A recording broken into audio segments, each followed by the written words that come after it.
Hey everybody, it's Tripl-L here to talk about the Faraway Paladin. I just finished recording my thoughts for the first episode of World's Finest Assassin, and man, talk about a disparity. You look at World's Finest Assassin, there's barely anything happening in the episode, and then you look at Faraway Paladin, and it's like, holy crap moly. So just to give people like the idea, with World's Finest Assassin, it's like I only have 5 notes, which is not really all that much, but then when it comes to Faraway Paladin, it's just flat out, yeah, there's like 20 notes here.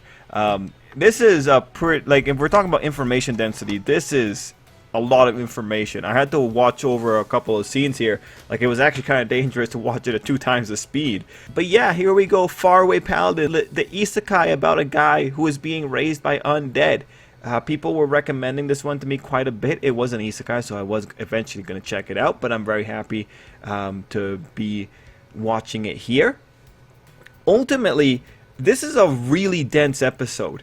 So, just from the get-go, I don't know if this is actually good for casual audiences. Like, maybe it's going to be really good for casual audiences. This is probably going to be really good for isekai enthusiasts. It's probably going to be really good for people that pay attention. It's just the amount of rhetoric that comes in here and the amount of information coming in here. A lot of it might go over people's heads, but this is already looking to be a really robust piece of work. And even with the techniques going into it, just with the idea, just with how they establish the background, like the magic and all that kind of stuff, how they introduce the characters, this seems to be a good piece of work. Now, mind you, when you compare it to the World's Finest Assassin, there's a possibility here that it might not be as stylish. Heck, when I'm looking at that opening doesn't reek style of me. It's probably not going to be. Actually, no. The opening is kind of stylish because like there's that one girl singing in it. But in terms of like sensational, it might not have the those kind of visceral highs that World's Finest Assassin might be able to hit. But otherwise, if we're looking at just like the bare quality here, it's probably going to be really, really good. If there's one thing, I have no lack of faith in a coherent story here, and I feel like with what we've seen so far, this is going to be a really nice story. And if anything, I can see that the writer cares about what he's writing, which is always really worthwhile. So let's go into my notes because this is what kind of organizes it. We know it's an isekai because of the talk about the memories that he has. So the isekai setup that we're seeing here is that the memories of his first life are kind of more like a dream, but they are impacting his character, as we see at the end of the story, where he doesn't want to lose anyone.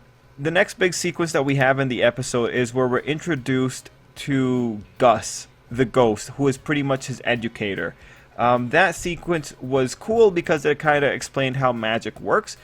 We then go into the idea of words of creation, and I actually really like the idea that, yeah, no, these words by their nature are super magical. The idea of magic being powered by these words of another realm, I think that is a pretty okay trope. I use it as well. I think seeing them actually scratch out the words in a statue, that is actually really interesting, and I like the follow through there. Some other stories might say that writing the words in a specific way is what gives them power, but it's actually cool to just have it be so generic that you have to scratch out the words, at least from what we see here when it comes to the statue thing. Then we're introduced to Mary, the devoted one. And she really is the backbone of the episode because if you look at it, she introduces the mystery of the bread, and then that's the mystery that's followed up to by the end, and her sequence comes in after Gus's, which is talking about, the words of creation that come from the gods, and she's ultimately very devoted. She's the one that actually tells us quite a bit about the origins of the undead as well, being related to this one god, and how that ultimately plays out into the main god and how that god feels about her. Honestly, Mary, I think, is actually, if you look at it, Mary and Blood are probably the emotional backbones of the episode. So Mary, the devoted one, we then learn of Blood. And Blood's a badass, he's a hunter. Blood comes into the episode and he's bringing in a lot of really interesting rhetoric. But we'll get to his rhetoric as we get there. In terms of an introduction, I really thought he was going to be a lot more stern with Will, but he actually seems like he has the biggest heart of the three, especially when Gus has his moment later on. Now, early in the episode, we learned that when Will is learning magic, he is only 3 years old, which is just, this is pretty normal for isekai characters. They tend to be really ahead of the curve because they come in with extra knowledge. So that was pretty consistent, good stuff. Oh, and on the screen, you might see the sequence of when do you break this bread. I thought that was a really good setup there. Now, after that, we do have the quick sequence of how he showed up. And it seems like Blood was the one that found him, but the 3 undead take care of him. And we kind of get the idea of how he acquired language. Now, the next big sequence was Will thinking stuff is beautiful. Now, this sequence in of itself, I thought, was quite beautiful, and I actually really appreciated it. If there's a feeling that you take away from this, it's very somber. And the lack of music in a lot of the scenes, I think, really helps out with that. This scene here as well, I thought was interesting. Just in, like, you can see it's a ruined city, at least from what the... Like, I kind of wish that they zoomed in on this ruined city just so I can make sure it's a ruined city, just because from this distance it looks kind of smudgy. So I would have liked a little bit more detail here, but it's a beautiful shot when it comes to the artistry of it. Next, we move into now the shows of rhetoric, and one of the rhetorics I want to talk about here is brute force over technique. This one's really interesting, because when it comes to anime, like, you can kind of spin it either way. Some anime will talk about technique being the more important thing, and then some anime might go with brute force, but brute force is usually, it's a lot easier to talk about brute force being negative, especially, well, in some light novel stories, because some light novel stories like to talk about weak protagonists, and those weak protagonists tend to win out by using technique a lot more. Now, what Blood is saying here, I think, is ultimately really balanced, and I think when it comes to life, honestly, probably, brute force will carry you a lot more. And the situation here specifically, technique comes in when you're trying to be efficient, but most times, if there's a disparity in strength, there's a disparity in strength. There's not much you can do about it, unless the specific setting does things to make technique more worthwhile. So I think the actual idea of make sure you're powerful so that you can clear, like, the easiest people out of the way, and then when you come to the point where brute force can no longer help you, maybe because you're too even with your opponent, that's where you bring in the technique. Technique is something that refines brute force. Technique really becomes more valuable the closer in strength you are to your opponent, unless you are in a setting where you are supremely weak and you need the technique because the technique is able to exploit some power system within the fantasy setting. But yeah, no, I actually really appreciated that you had this rhetoric coming in here, and I did think it was well implemented here. The next rhetoric that we have is the rhetoric that comes during Gus's sequence, that specifically being the importance of words. And when I was seeing this, like how they were talking about a stool, like, yeah, you see a stool, it's round wooden and it has 4 legs, but you don't think it's a table. I thought, yeah, that's pretty interesting, because there is a concept in developmental psychology that talks about the way that we categorize things. But what you really take away from here is that words have meaning. But and they link this to how the words of power have importance. And I do think it's important to remember, though, that the meaning of a word is ultimately decided by the people using a word, and that language itself is very fluid.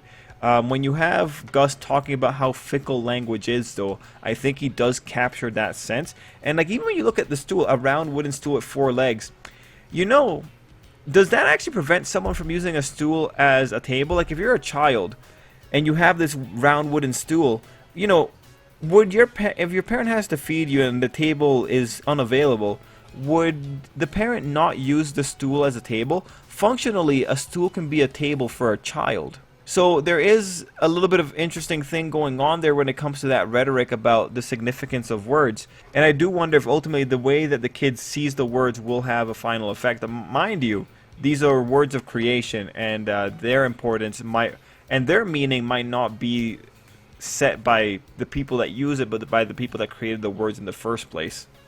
We then have another rhetoric where Gus comes in and he's talking about money. So I like this. Really pragmatic. This is something that I really learned from the series, is that the series itself is pragmatic. Blood and his rhetoric about brute force over technique, that's pragmatic and practical. When you look at Gus's rhetoric, yeah, this seems pragmatic and practical because, yeah, money can do a lot of things. Like, money can fix a lot of your problems. So that was ultimately very interesting, very pragmatic, very worthwhile.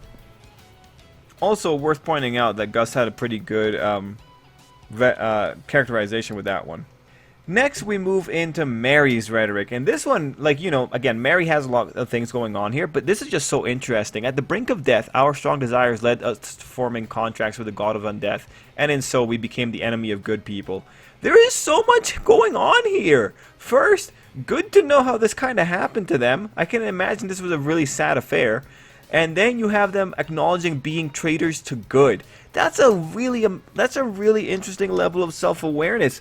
Count me interested, man. That is so cool.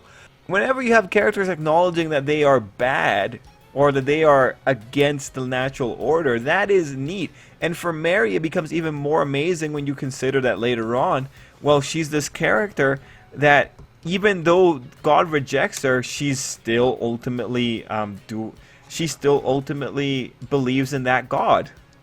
Moving on, we then have the sequence where he's 8 and he learns the importance of killing, that being killing for sustenance.